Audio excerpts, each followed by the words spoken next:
शीजा को घर ले जा रही हूँ। अपनी पोती की हिफाजत और देखभाल करना मेरा फर्ज है, लेकिन ये मसला यहाँ खत्म नहीं होगा। ये मत समझना कि सब तुम पर छोड़ दूंगी। ना पहले कभी छोड़ा था और ना अब छोड़ूंगी। मैं अभी मरी नहीं हूं। ना उस औरत और ना ही उसके बच्चों को कभी कबूल नहीं करूंगी मैं। ये सर्जरी होते ही सब कुछ खत्म हो जाएगा, ये बात जान लो। अम्मी,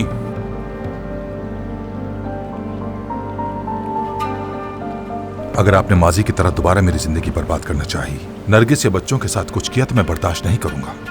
इस बार मुझे आप अपने खिलाफ पाएंगी।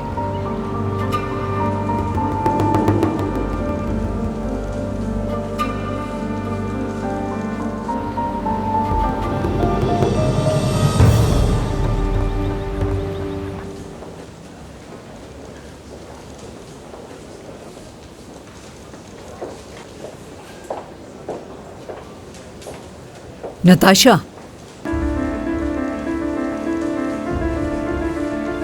मुझे बात करनी है तुमसे।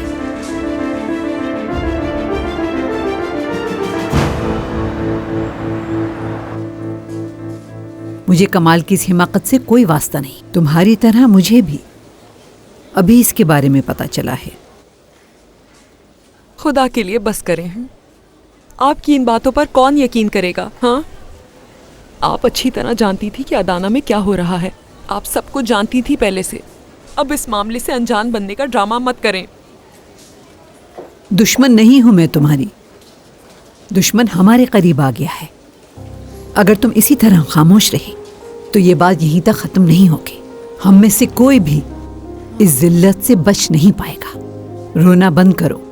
अगर इस बात का पता होता तो इस तरह बात नहीं करती तुमसे। बताओ, मुझे उन लोगों की वजह से अपना खानदान तबाह करने दोगी? सोचो जरा। तो आप मुझसे क्या चाहती हैं माजिदा साहिबा? अगर आप क्वालिटी एंटरटेनमेंट YouTube पे देखना चाहते हैं तो यू मस्ट सब्सक्राइब टू आन टीवीज़ YouTube चैनल। आन, a very happy first anniversary.